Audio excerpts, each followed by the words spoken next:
మన ప్రభువును రక్షకుడైన యేసుక్రీస్తు శక్తి కలిగిన నామంలో ఈ ఉదయకాల శుభాకాంక్షలు. ఈరోజు దేవుని వాక్యము, ఉత్సాహ సంతోషములు నాకు వినిపింపుము, అప్పుడు నీవు విరిచిన ఎముకలు హర్షించును. కీర్తనలు 51:8.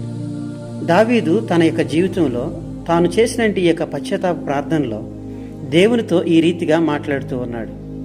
ఆనందం, సంతోషం కలిగించే మాటలు నాకు వినిపించు, విరిగిన ఎముకలు తిరిగి ఆనందింపచెయ్యి అని అడుగుతూ ఉన్నాడు. ఉత్సాహము, సంతోషము ఎందుకు కోల్పోవలసి వచ్చింది? ఎందుకంటే అంతరంగంలో సత్యం లేదు గనుక. అంతరంగంలో సత్యం లేకపోతే దాని స్థానంలో పాపం వచ్చి కూర్చుంటుంది. పాపం వచ్చి కూర్చుంటే ఉత్సాహం ఉండదు, సంతోషము ఉండదు. నవ్వుతూనే ఉంటాం, కానీ అది పెదవులకు మాత్రమే పరిమితం. అందరిలో ఉంటాం, కానీ ఒంటరితనాన్ని అనుభవిస్తూ ఉంటాం. విరిగిన ఎముక శరీరాన్ని ఎంతగా నొప్పిస్తుందో పాపం కూడా హృదయాన్ని అంతగా నొప్పిస్తూ ఉంటుంది. నొప్పింపబడిన హృదయం వేదనతో నిండిపోయి కృంగిపోతుంది. అందుకే దావీదు తన వ్యక్తిగత అనుభవంలో ఈ రీతిగా మాట్లాడుచూ ఉన్నాడు. నా బ్రతుకు దుఃఖంతో వెళ్ళబుచ్చుచున్నాను, నిట్టూర్పులు విడుచుటతో నా ఏండ్లు గతించున్నవి.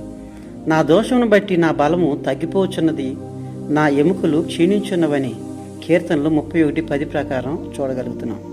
అలాగే నేను మౌనై ఉండగా దినమంతయు నేను చేసిన నా ఆర్తధ్వని వలన నా ఎముకలు క్షీణించున్నవి అని కీర్తనలు 32:3 ప్రకారం మనం చూడగలుగుతున్నాం.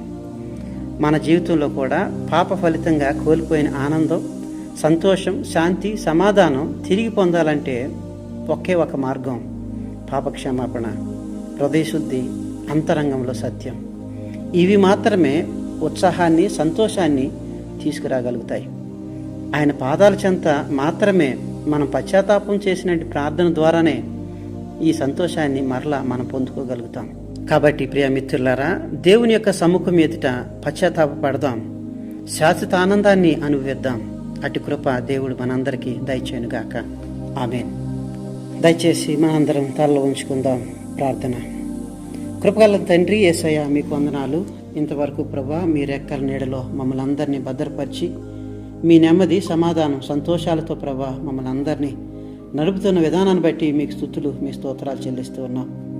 ఒక్కొక్కసారి తండ్రి మా జీవితంలో ఉత్సాహ సంతోషాలను ప్రభా పోగొట్టుకుంటూ ఉంటున్నాం. కానీ నీ వాక్యం ద్వారా మేము తెలుసుకోగలిగాం. మా హృదయంలో ఉన్నటువంటి పాపాన్ని ప్రభా మేము శుభ్రం చేసుకొని తీసివేసుకొని ప్రభా మీ సంతోషాన్ని, ఆనందాన్ని ప్రభా మేము పొందుకోగలిగే భాగ్యాన్ని దయచేయమని మిమ్మల్ని వేడుకుంటున్నాం. దేవా తండ్రి, ఈ దినమంతా కూడా ప్రభా మీ రెక్కల చాటున మమ్మల్ని కాయండి. మేము ఏ పాపంలోనూ, ఏ విధమైన ప్రమాదాలకైనా, ఉపద్రవాలకైనా ప్రభా చిక్కుకోకుండా మీ యొక్క శక్తితో, మీ బలంతో తండ్రి మేము నడపబడడానికి మీ కృపను దయచేయండి. ఈ రోజంతా కూడా తండ్రి మీ కాపుదల, భద్రత మాకు దయచేసి మాకు ఎదురవుతున్న ప్రతి విధమైన ఇబ్బందుల నుంచి మమ్మల్ని దూరపరచమని, ఎవరైతే తండ్రి నేను అస్వస్థతలో ఉన్నారో వారిని బట్టి ప్రార్థిస్తూ ఉన్నాం. మీ స్వస్థత కార్యం ప్రభా బిడ్డల పట్ల జరిగించి సంపూర్ణమైన స్వస్థత, పరిపూర్ణమైన ఆరోగ్యాన్ని ప్రభా మా బిడ్డలందరికీ దయచేసి నడిపించమని మిమ్మల్ని వేడుకుంటున్నాం.